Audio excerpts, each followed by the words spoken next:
एक retired IAS officer को जम्मू कश्मीर की रियल इस्टेट रेगुलेटरी अथॉरिटी का चेयरपर्सन बना दिया जाता है।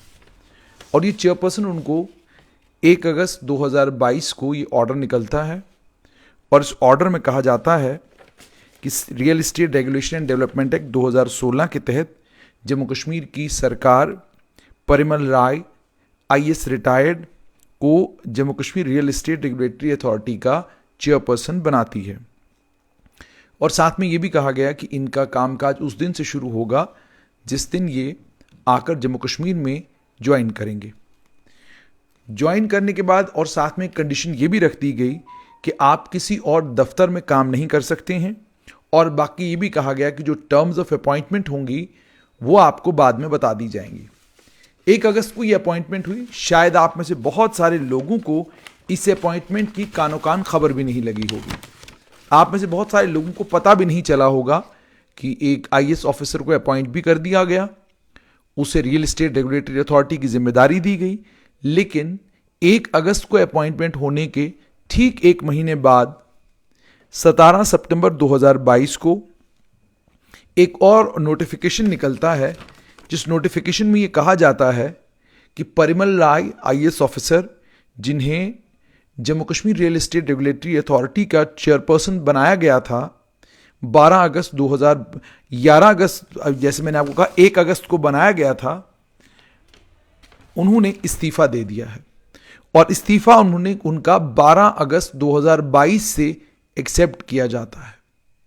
यानी 1 अगस्त को आप एक आईएएस ऑफिसर को रियल इस्टेट रेगुलेटरी अथॉरिटी का चेयरपर्सन बनाते हैं और 11 दिन के बाद ये अफसर इस्तीफा देता है और जम्मू कश्मीर से वापस चला जाता है। और ऑर्डर निकलता है 17 सितंबर को। यानी अगर 12 अगस्त को इस्तीफा दिया था तो 12 अगस्त को ही housing and urban development department की वेबसाइट के ऊपर इस इस्तीफे को रिफ्लेक्ट होना चाहिए था। यह नहीं हुआ, बल्कि ये नोटिफाई हुआ 17 सितंबर 2022 को। और 17 सितंबर को यह इन्फॉर्म किया गया कि परिमल राय ने तो 12 अगस्त को ही इस्तीफा दे दिया था। 11 दिन के लिए Jammu Kashmir real estate regulatory authority का चेयरपर्सन बनने की जरूरत क्या थी? किसने ये अपॉइंटमेंट करवाई थी? इसके पीछे कारण क्या था? क्या परिमल राय के अलावा कोई दूसरा आईएएस ऑफिसर अवेलेबल नहीं था? और अगर ज्वाइन करने के बाद 11 दिनों के अंदर अंदर उन्होंने तय किया कि उन्हें इस पोजीशन पर काम नहीं करना है, तो 11 दिन के लिए वो जम्मू कश्मीर आए क्यों? ये सारे सवाल वो सभी लोग पूछ रहे हैं, जो सभी लोग इन सारी चीजों में इंटरेस्ट रखते हैं। अब परिमल राय कौन है? परिमल राय 1985 बैच के आईएएस ऑफिसर हैं। परिमल राय को लेकर आपको याद होगा कि परिमल राय के बारे में यह मशहूर था कि वो दिल्ली की पूर्व मुख्यमंत्री स्वर्गीय शीला दीक्षित के सबसे करीबी आदमी माने जाते थे। यानी जिस समय शीला दीक्षित दिल्ली की मुख्यमंत्री थी, उस समय सबसे करीबी आदमी परिमल राय थे। 2010 की कॉमनवेल्थ गेम्स में आपको याद होगा, कॉमनवेल्थ गेम्स एक स्कैंडल हुआ था और उस स्कैंडल में भी राय जो थे लिप्त थे और उनको लेकर सीबीआई ने बाजाब्ता सैंक्शन फॉर प्रोसिक्यूशन केंद्र सरकार से मांगा था।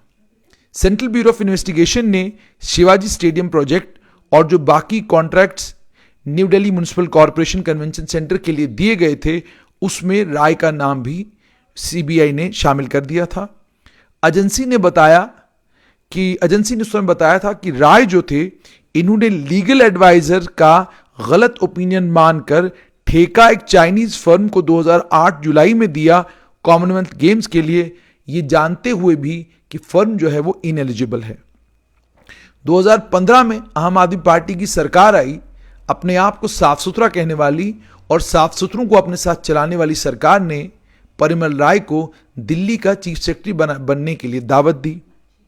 उसके बाद परिमल राय लंबे समय तक चेयरमैन एनडीएमसी रहे, न्यू दिल्ली म्युनिसिपल कॉर्पोरेशन के चेयरमैन थे उस समय।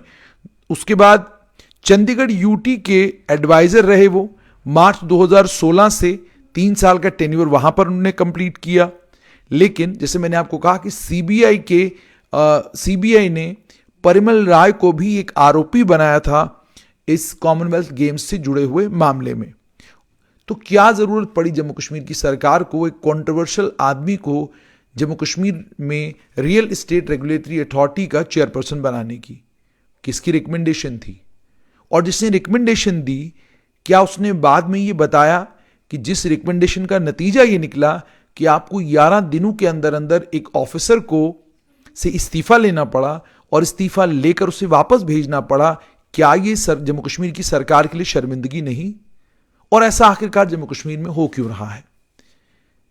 कई सारी पोजीशंस ऐसी हैं जिन पोजीशंस पर बहुत सीनियर ऑफिसर्स का होना जरूरी है, लेकिन सीनियर ऑफिसर्स को पोजीशन मिल नहीं रही है, वहां पर जूनियर ऑफिसर्स को पोस्ट किया जाता है। क्यों ऐसा हो रहा है? ये सवाल आम जनमानस पूछ रहा है। आम जनमानस जानता है कि आज सरकार जवाब देने के मूड में नहीं है, सरकार जवाब देगी भी नहीं, लेकिन आम जनमानस तो सवाल पूछेगा। सवाल जनमानस का ये कि अगर आपने Jammu Kashmir real estate regulatory authority के लिए परिमल राय को चेयरपर्सन बनाया था, तो 11 दिन के अंदर अंदर फिर उससे इस्तीफा क्यों लिया?